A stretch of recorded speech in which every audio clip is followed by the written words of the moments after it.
Stay up to Welcome date to on Plain the Talk. latest And political hey, news this election there's season some exciting for news. less. Boy, there's Visit a lot going on in the world. But some really exciting and news get 3 months of for the state of North access Dakota. to You know, our all the news time network for only 99 cents a month. we talk about Subscribe now carbon at capture. inforum.news. And I think a lot of people are excited about it, but This a lot of times you podcast can kind is of brought to you feel by the North Dakota Petroleum pie in the Foundation. sky. And I don't mean From that heating our pejoratively. homes, It's just empowering we've our been talking vehicles, about to it for a long cell phones, time. clothing, and medical and equipment. everything, Oil and natural it's gas either makes everyday life better. what the future North could Dakota be, Oil and Natural or Gas, it's some advancing the experimental possibilities. project Learn somewhere. more at And we've never really gotten, I think, a feeling that the rubber's hit the road on this until I think is proud to be a part this of the week. Trust Project. And it was really Learn exciting more news at out of thetrustproject.org. Red Tail Energy. Now, they operate an ethanol facility near Richardton, North Dakota. This ethanol plant emits an average of about 180,000 metric tons of carbon dioxide annually from the fermentation process. They announced that they have begun to capture 100% of those carbon emissions from the fermentation process, and they're currently injecting 500 metric tons of CO2 per day underground, which is basically carbon capture. This is what everybody's been talking about for so long, and now it's happening here in the state of North Dakota. And here to talk with me about it is the CEO of Red Tail Energy, Gerald Bachmeier. Gerald, first of all, thank you for coming on. And second of all, this is a big deal, right? Yeah, in our minds, we always look for a way to differentiate ourselves from other ethanol facilities. And what could we do? We started this process back in 2016 with the idea, and then we progressed from there. I think the one thing that had to happen was that North Dakota was very persistent on getting primacy out of EPA, and once that happened, that really turned our interest. It went up to a lot higher interest, and a lot of the research dollars that we put into it to find out if it was actually possible. And then, lo and behold, if you actually threw a dart on a map, you probably couldn't find a better place than right where the land that we own, that the ethanol plant sits on. So we're very fortunate in that, and we're very excited. I think it's like you said earlier, there's a lot of people talking about it, but we've actually completed our project and got our permit through the state and actually started injecting on June 16th, and we've been running now about a month, and everything looks fantastic. Why was it important for your company, for North Dakota to have primacy? Because you mentioned like after North Dakota got primacy over permitting carbon capture projects from the EPA. Why was that important? Well, for one, the biggest reason was there was one other ethanol facility, ADM, out of Decatur, Illinois, actually did a permit for carbon sequestration, and it took them almost six and a half years to get a permit through EPA. And once, through the process in North Dakota, I think their rules are actually more stringent than EPA's, and the ability for us to close that time gap and to be able to talk to people on local people that know the rules and put the program in place, and it just cut down the timeline from once we started the permit process. So how that's really interesting that you say that it took so much longer. I mean, obviously 6.5 years is a long time to wait. How long did it take the state of North Dakota from the time you went to them and said we want to do this to the time they issued their permit and said go ahead? It actually took for the review process. Ours took a little longer. And the reason is because obviously we're the first one, and sure. Department of Mineral Resources wanted to make sure that all the I's are dotted and T's are crossed, and so it took a little longer. But from the time we actually submitted it, it was less than a year. But the prerequisite to actually applying for the permit or sending the permit in for approval, it took us 2.5 years to get the data. there's a lot of stuff that goes along with this, and you have to spend some money to find out that you got the right geological formation. And but that 2.5 years was you doing the research to find out if it was feasible for your facility. Is that fair to say? That's fair to say, yes. And along with energy and environmental research, we utilized them out of Grand Forks. They were very helpful. Did a very complete and very professional job on it. I think without their knowledge, I don't know if we'd have got where we are today. So a big thank you to them. And it took, once you had the data, then it was a matter of putting it all together. And then, the community of Richardton, we did a lot of outreach meetings to the community, told them what we're doing, Stark County Commissioner meetings, we informed them what we're doing. And we were very, the pore space agreements came with the landowners, were very helpful with us. And, it all worked together, but we did a lot of community outreach and, to schools and inform people what was going on. And, I think that was a huge step in the process. Where, obviously a part of this is the geology, and not every business, not every factory or plant or what have you is going to be sitting right on top of geology. How does it work for yours? Were you able? I was reading the press release, and it says that you're now permanently storing the CO2 more than a mile underground in the Broom Creek formation. But how does it get there? Did you have to build a pipeline? Is that, I apologize, I don't know where the Broom Creek formation is, but where, relative to your facility, do you have to transport it? Walk us through how that works. Well, it's not even a pipeline in ours, because the well that's injecting, it's just, it has a lot of different standards, but I think what more people are familiar with is a saltwater disposal well. It's, we're down 6,400 feet, and then what you go into is a saline formation, which is a Broom Creek, and is perfect for that. And then you have to have the right geology above it and below it to the right cap rock, so it seals it into that there cavern, if you will. And that there, we had to drill the test hole. As we did the research and the economics on it, it came a time when it was the company had to sit back and say, okay, now to get the rest of the geology or get the rest of the information for the permit, we have to go down and study the geological formation, and just to get that information alone, we spent over $6 million. So your company drilled, you guys drilled the hole. Is that, we're obviously contracted with it, but this is a well that you created to store the carbon capture. That is correct. Yeah. And it has to be, it's not just a conventional well, if you will. We have, under the Class 6 permit, there's certain type of casing you have to use, certain type of cement. Sure. And then we were very fortunate with, it's called the Wright Corporation out of Japan, that we got to install the latest technology there is in the world into this, in our well, and our monitoring well, and our surface water wells. We have to monitor for CO2, and it's a fiber optic cable that actually goes along our transfer line, because the well is actually drilled right on our property. It's about a mile east of the facility, and it's just a transfer line, and that has fiber optic on it.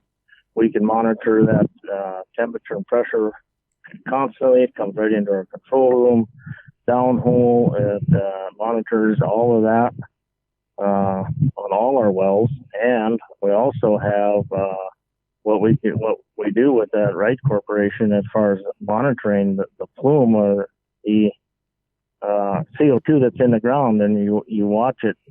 We monitor that daily, instantaneously, and we can see it, how it's spreading, how it's staying in the formation. And we have surface orbital vibrators that are just like if you had, rather than having the big seismic truck, we have these on location. and east of the plant, and the information that we're getting is phenomenal. And the well in the formation is, again, as I said, he threw a dart on a map and wanted to hit something. It's perfect. We tested our well, and we had to run it 8 times greater than the actual amount that we're going to put in when we tested it, and it didn't even phase it. So the well is phenomenal well. How close is the well to your facility? It's about 1.5 miles. Okay, so not very far at all. Yeah. How as a company that's now gone through this, how scalable is this? And obviously I'm asking you to comment. I mean, you just went through it for your company, but as somebody who's gone through it, I mean, obviously the larger hope that I think that we're all having is that this is a technology, this is a solution that we can apply to a lot of our industry, whether it's a factory, whether it's a coal plant. I mean, we're really hoping that this is something that scales, that we can use. So what are your opinions on that? Does carbon capture have a bright future in our state and our country? Well, I believe so. I mean, I think for the North Dakota industries, I think it has a huge opportunity for our coal facilities to capture the CO2 and inject it. I think when you look at scalability, it's look at it as whether, let's just say we look at our facility and we're on, about 4,200 acre area. When you scale it up, you just have to have more acreage if the formation's right there, and you get more acres, and you probably have more than one injection well. The one thing I worry about is that, from North Dakota's perspective, is that we want to make sure that we keep that geological formation for, I think we can get into our coal facilities, our oil and gas industry. I think there's a lot of opportunity, and actually our next phase is going to be with actually capturing the CO2 off of a combined heat and power system that will basically take us to carbon neutral. Wow. And we'll pull that stream off our natural gas-fired boilers, and because of our well and we already got the capture equipment, all we have to do is put what they call an amine system in there, but we're looking for the latest technology and the energy efficiency one. And then we've got, 3/4 of the work's already done. So we're excited for the next phase to come at us. Is there a potential? I mean, obviously you've got a well drilled and you're using it for your own facilities and your own emissions. Is there a potential for a business like yours to sell access to that well for other enterprises that maybe can't drill a well of their own or don't have it, they're not located in a place where they could bring the carbon to you and you would inject it? Is that a future part of your business as well? Well, it can be. At first we're taking that in baby steps, if you will. We want to make sure. Obviously, we've only been running a month, but everything was very positive. We want to monitor the plume, and will that there be a part of our business plan in the future? It certainly could be, because we have our monitoring well.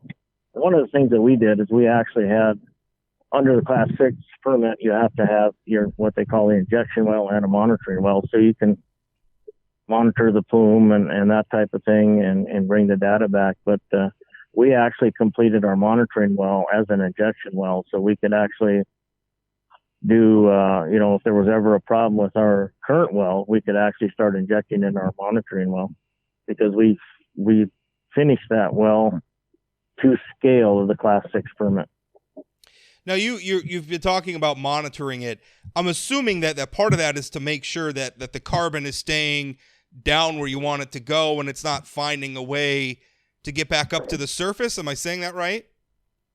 That's correct. And they're actually coming out and staying within that formation. There's what we really want to make sure that's happening. And that's where that new technology from Wright Corporation out of Japan is so phenomenal. I think that's going to be the new requirement in the future for carbon capture and storage. to be able to that, because number one, it really it comes right into our control room and our data. We got the data continuously. You can see if there's ever any potential problems. We got it in our water wells, our surface water wells, our monitoring well, and it's we just want to make sure, and it's a great safety tool also. I mean, so you know what's going on and you know what's staying there, and we're very comfortable with it at this point in time. What does this mean for your business? Now, we were talking about this, and you were mentioning, obviously the permitting process from the state of North Dakota took a year, but it took your company 2.5 years of investment and time and research to make this a go. Obviously, all that effort isn't free, right? You got to pay for it. So, what does this mean for your business? I mean, does this make your business more profitable, more resilient? Talk to me in terms of dollars and cents. Well, the total project cost is approximately, we're going to end up with all said and done somewhere in about $38 million investment that we have in this. How we get a return on that investment is, number one, is the 45Q tax credit. That's on a federal level. And then the other, where the big return comes, is for the low carbon fuel standard within some of the states that have implemented that, is we will have a carbon intensity value on our ethanol, which will carry a premium. And, that they're selling for today on I believe it's traded at, it used to be about $0.015 per point, and now it's as this carbon market fills up, it's like a commodity. It's right around a 0.8 to 80 basis points to a penny, somewhere in there, depending on what market you go into. And we're going to lower our CI value by 30 points. So when you take a look at that, let's just use conservative numbers and say, even at a half a cent, that there's 15 cents a gallon increased revenue. And, on 60 million gallons, that's $9 million a year, plus the tax credit of, 6 to 7 million. So that was our goal, and there's where we're going to continue down that path with our, going to the next level. Well, that seems a pretty good return on investment. We touched briefly. You were talking about your second phase was capturing carbon off your heat system or some of the other things that you're doing at the plant to essentially bring the plant down to something approaching zero carbon emissions. What's after that? I mean, what long term? What are the plans for this? Well, I think once you get to that point, then if you get below 25 basis points or 25 CI value, once you go on that, then the next challenge is I really can't do the non-disclosure agreements, but there's other markets that we can get into from that their perspective. On a national and global level. We've got a lot of, being the first one and it's working, we've had a lot of inquiries on where we can go with that. And that'll be another story for another day. Well, I don't want you to break any non-disclosure agreements, but I mean, when I hear stuff like that, I guess that's just what makes me so excited about this overall for North Dakota. And I think what you said, that North Dakota just has a huge opportunity here, I think is right. I feel like a lot of our state leaders in the legislature, certainly in Governor Burgum's administration, they understand that. I mean, we're sitting on top of the right geology for this, and the potential is enormous. And I think the incentives are there too. And that's really, I got to think that's got to be the tipping point, right? When at the end of the day, you're a business, and it has to make fiscal sense to do something. And I think we're at a tipping point where the incentives are there to do this and to capture the carbon and put it underground and have it be not just a good environmental decision, but a good business decision. Right. I think it goes from for other businesses out there, whether it be natural gas pipeline off their compressor stations to capture their CO2 off of those and inject it. But then the other thing I think it could possibly have is that you hear of some other companies that want to bring their CO2 into the state. I think when you look at it, I think that's an opportunity for the state to get some taxation revenue. Well, I think it's an opportunity for an industry on itself. I mean, a lot of times we talk about carbon capture being done by other industries, such as yours, the ethanol industry, or the coal industry, or maybe the manufacturing industry, not realizing that you could make a business just bringing carbon to the state and putting it underground. That could be an industry in and of itself. That's correct. If you bring it in, the one thing I think the state needs to look at, though, is if that's going to happen, the state needs to look at it from a revenue perspective. Like, put it this way, if somebody else's CO2 is a waste product where they're at and we bring it in and store it, I think the state could use that, put a taxation in place, Sure, just like we do with the oil industry, and as a revenue for the state and private industry. And private property owners too, which is a part of this. We've seen some controversy over things like pore space, and I mean, obviously, people own the rights to the land where this stuff's being stored. Speak to that a little bit. I mean, obviously your situation may be different than some of these other situations, but how do you work it out with landowners to make sure that obviously something that they own, that's being compensated as well? Well, I think it's, that's as I referred to earlier, we went out and we talked to all the landowners. We brought them in to the plant, sat down with them, and had a very open discussion. And I think it's getting that community involvement and what it can do for the community and what you can do for landowners, and then sitting down and making an agreement that it's not cheap, and we didn't want to from our geographical area in our community. We wanted to make sure that we treated them right, and we're very open, and it was a very cordial negotiation, and they all agreed on it, and they were all together for the most part. We had like 70 or 80% of them that were all on the same page, and we compensated them well, and they're getting it every year. Well, I've been speaking with Gerald Bachmeier. He's the CEO of Red Trail Energy, who are proud Red Trail Energy. I'm sorry, I'm tripping over my own tongue. Red Trail Energy. They are proud to be the very first company to get a carbon capture project up and running under state primacy, which means the state of North Dakota permitted this, and we did it a heck of a lot faster than the feds, which seems to be often the case. But this is a great thing. I mean, businesses in North Dakota can talk with local officials, meet with them face to face, people who actually live in North Dakota, who are North Dakotans, and we can permit this process and we can get this stuff off the ground. It's such an amazing thing. Gerald, thank you so much for your time. Thank you.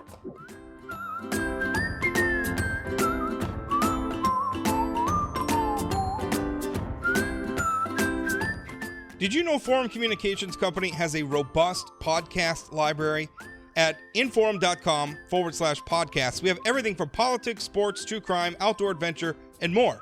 Visit inforum.com/podcasts and explore them all today.